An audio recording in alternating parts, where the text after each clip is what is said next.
Título B. Parte sintética. Este capítulo pertence ao 8º volume das Publicações de Freud. Subtítulo 4. O mecanismo do prazer e as psicogêneses dos xistes. Podemos agora partir de um assegurado conhecimento das fontes do prazer peculiar que os xistes nos proporcionam. Estamos cientes de que podemos ser enganados ao confundir nossa fruição do conteúdo intelectual que é afirmado com o prazer próprio aos xistes, mas sabemos que o próprio prazer tem no fundo duas fontes, travessão: a técnica e os propósitos dos xistes. O que queremos agora descobrir é o modo pelo qual o prazer procede dessas fontes, o mecanismo do efeito de prazer. Penso que encontraremos a explicação que buscamos muito mais facilmente com respeito aos xistes tendenciosos do que para os inocentes. Começaremos, portanto, pelos primeiros. No caso de um xiste tendencioso, o prazer procede da satisfação de um propósito cuja satisfação de outra forma não seria levada a efeito. O fato de que uma tal satisfação seja uma fonte do prazer não requer ulterior comentário. Mas o modo pelo qual um xiste leva a tal satisfação predispõe certas condições, a partir das quais talvez possamos chegar a mais alguma informação. Dois casos aqui devem ser distinguidos. O mais simples é aquele onde se opõe a satisfação do propósito a algum obstáculo externo que é contornado pelo xiste. Um exemplo desse caso é a resposta recebida pelo Sereníssimo à pergunta se a mãe de seu interlocutor houvera já vivido no palácio e a repreensão do crítico aos 2 ricos pilantras que lhe mostravam seus retratos. Mas onde está o Salvador?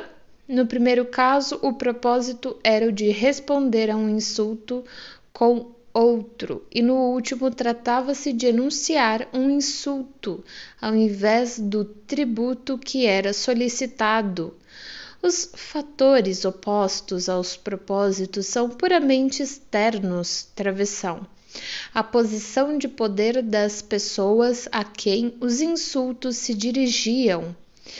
Pode, entretanto, surpreender-nos o fato de que, embora esses xistes e outros de natureza análoga possam nos satisfazer, não sejam capazes de provocar muito riso.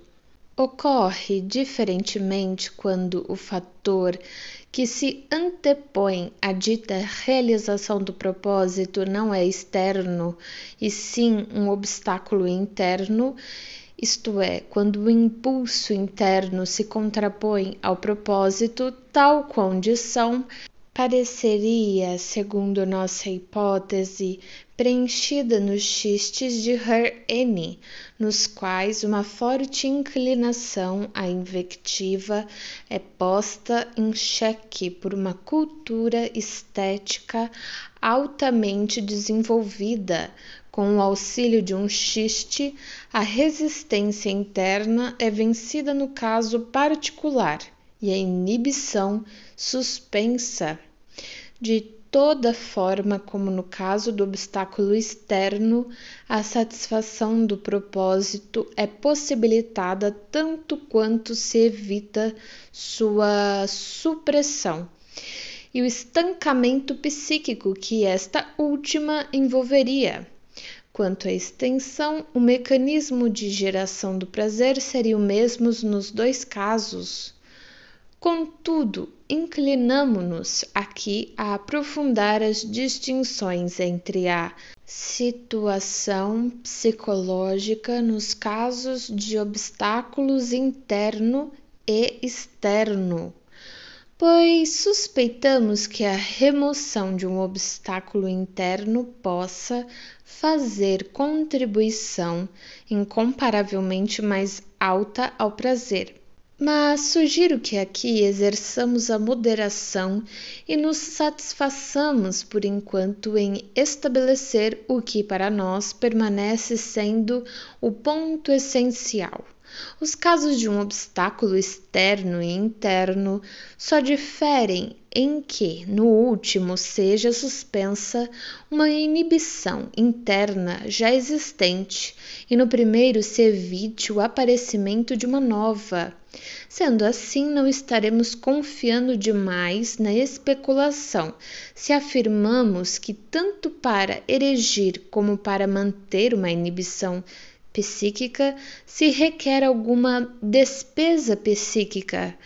E já que sabemos que ambos os casos de uso dos xistes tendenciosos obtêm-se prazer, é plausível, portanto, supor que esta produção de prazer corresponde à despesa psíquica que é economizada.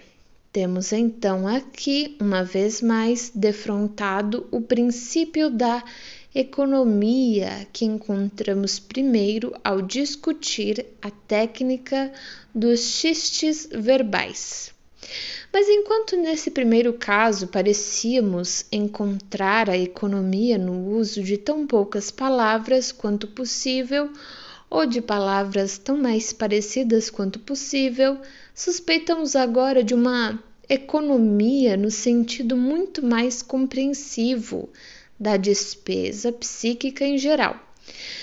Devemos considerar como possível que uma compreensão mais detalhada do conceito, ainda muito obscuro, de despesa psíquica, possa nos levar mais perto da natureza essencial dos xistes. Aquela falta de claridade que fomos até aqui incapazes de vencer em nosso exame do mecanismo do prazer pode ser tomada como apropriada punição por tentarmos desvendar o problema mais complexo antes do mais simples, ou seja, os xistes tendenciosos antes dos inocentes.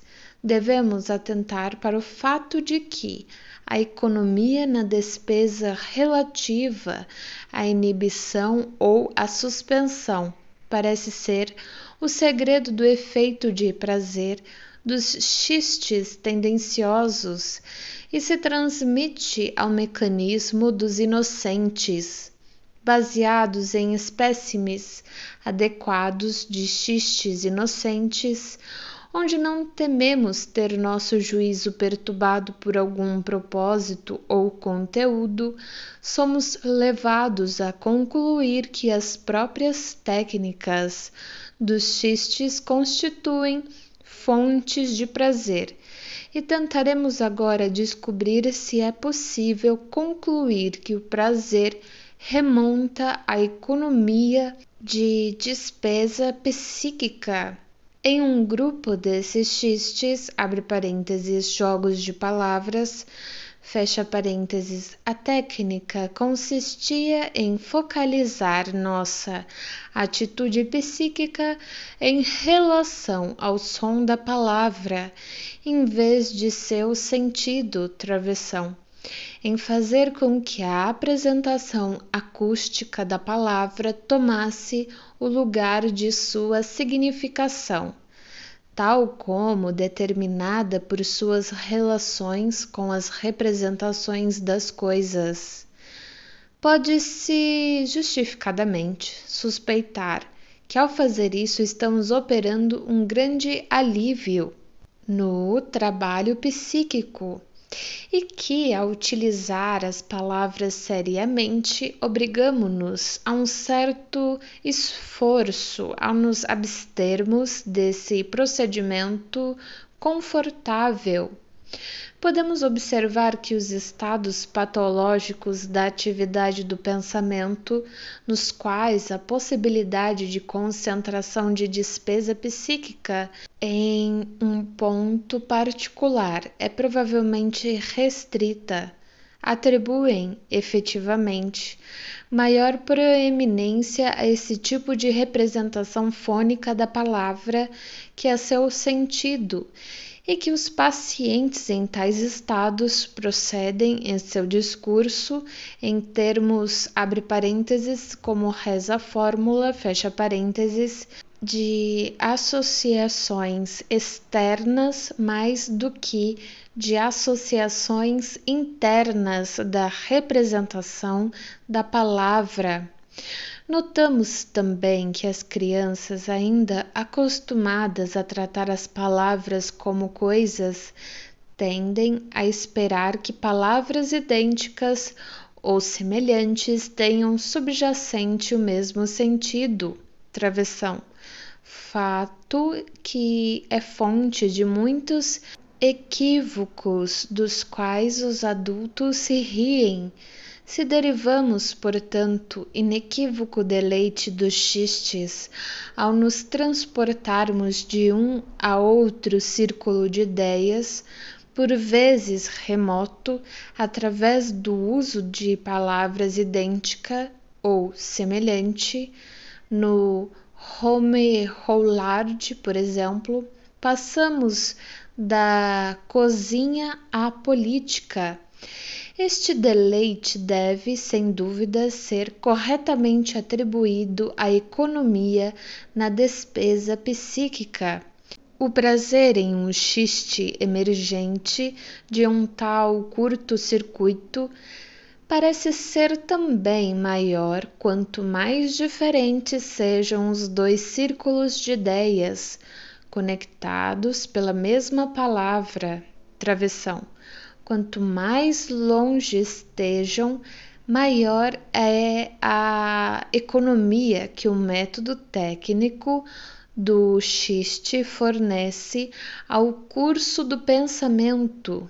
Podemos também notar aqui que os xistes estão utilizando um método de conexão das coisas, rejeitado e cuidadosamente evitado pelo pensamento sério.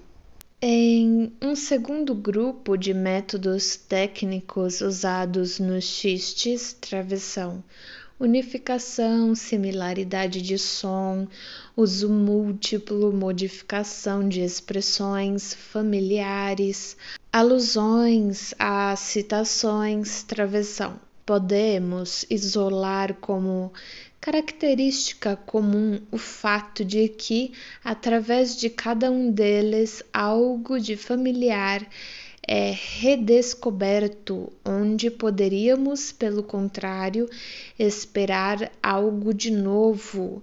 A redescoberta do que é familiar é gratificante e, mais uma vez, não nos é difícil reconhecer esse prazer como um prazer obtido pela economia, relacionando-o à economia na despesa psíquica.